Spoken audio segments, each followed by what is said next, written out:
Dami natin basura. Tatapon natin ng basura ngayon.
Nagpalang umaga, kailangan kabayan. Araw po ng Martes ngayon, labasan ng basura ngayon, tapunan ng basura. Kaya yung basura ay tinapon na natin ngayong araw na to. Tayo ay hindi pa tayo tapos magpakain sa ating mga manok. May gagawin muna tayo. Inutusan tayo ni Mrs. na maglagay ng lupa sa kanyang halamanan dahil kulang yung lupa ng kanyang halaman. Nataon man na wala pa tayong biyahe dahil yung jeep nga kahapon nasira. Baba yung injection pump dahil papalitan ng spring, tapos may ayusin pa kung ano yung dapat ayusin dun sa injection pump. Kaya habang ginagawa yung jeep natin ngayon, tayo muna inutusan mo tayo ni Mrs. na kumuha ng lupa para sa halaman. Kukuha lang ng pangukay.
Good morning. Nagpalang umaga, kalayang kabuhayan.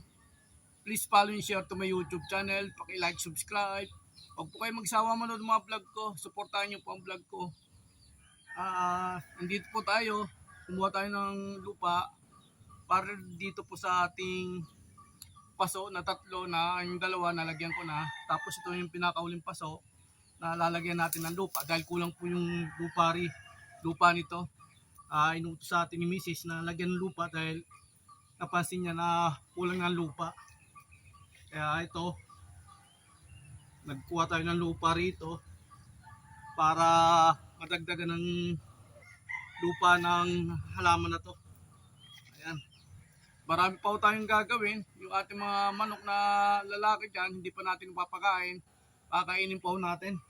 Kaya inuna ko muna to para may pwesto ng maayos doon sa ating munting halamanan. Yan. Yan. Okay na po. Okay na, marami ng lupa ito. Dadalhin na natin to sa lalagyanan nila.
Sunod natin gawin, tayo magtitimpla na po ng pagkain ng ating mga alagang manok dahil hindi pa sila kumakain. Kaya mag-ano muna tayo ng pagkain nila para makakain na po yung ating mga manok na nakakulong.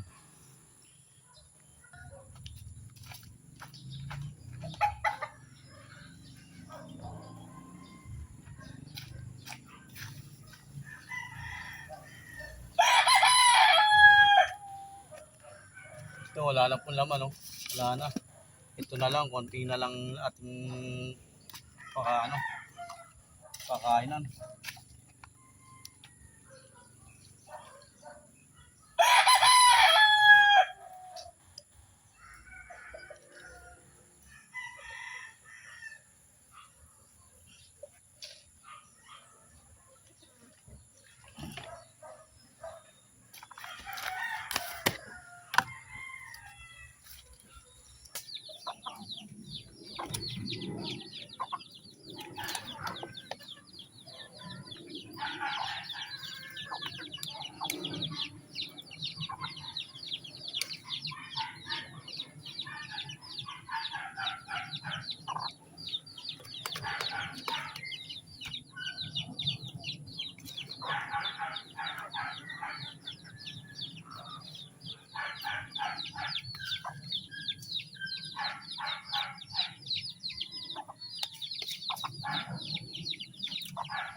Ubos na yung ating pakainan ng ating mga alagang manok. Ayan po.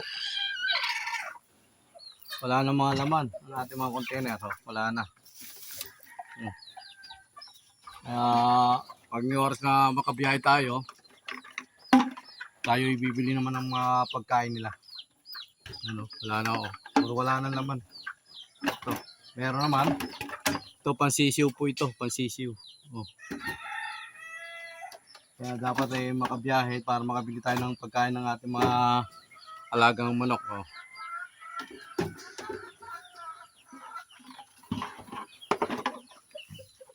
So, konti na lang. Wala na. Konti na lang ang pagkain ito. Dapat magawa na yung jeep natin para tayo makabiyahe na rin at makakuha na rin tayo ng budget para sa ating mga alagang manok. So, may gagawin pa pala ako. Samahan nyo ulit ako. Meron pa akong gagawin na hindi ko magagawa-gawa dahil laging nadadaanan mga sasakyan ng baka masira yung tubo ng tubig. No? Samahan nyo po ako. Pupuntahan ko po ngayon. Nadadaanan ng mga sasakyan rito ay na po. Nakangat na po siya rito. Kaya ilulubog ko ito para hindi masira yung hose. Agukay tayo rito para may ayos ito.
Dahil pag hindi ko binaon to, masisira to.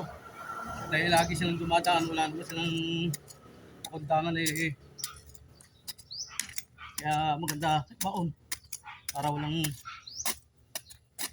hindi masira.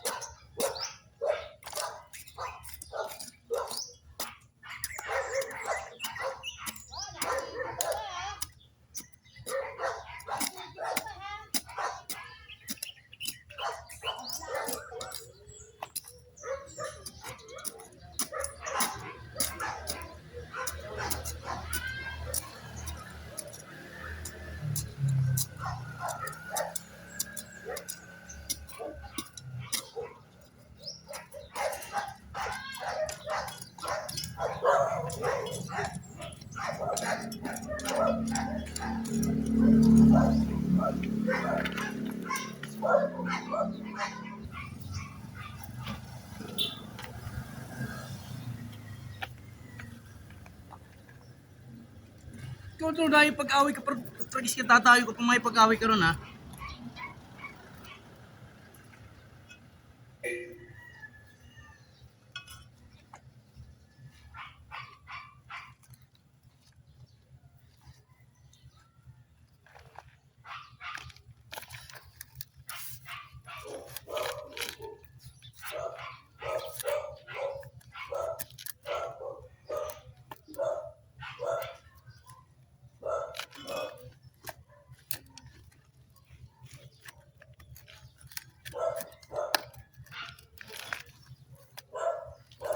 Naangat. Hindi natin natapos ang ating ginagawa ron. Dahil biglang tumawag yung may-ari ng jeep. At ay babaklasin na raw po yung injection pump. Kaya puntahan muna natin yon, yung jeep na yon, para mabantayan po kung ano gagawin ng gumagawa ng injection pump. Tayo palis. Pupunta tayo sa may garahe ng jeep para silipin natin o tingnan natin kung anong ginagawa.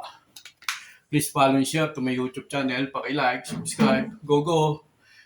Pinagpalang umaga, Kalayaan Kabayan.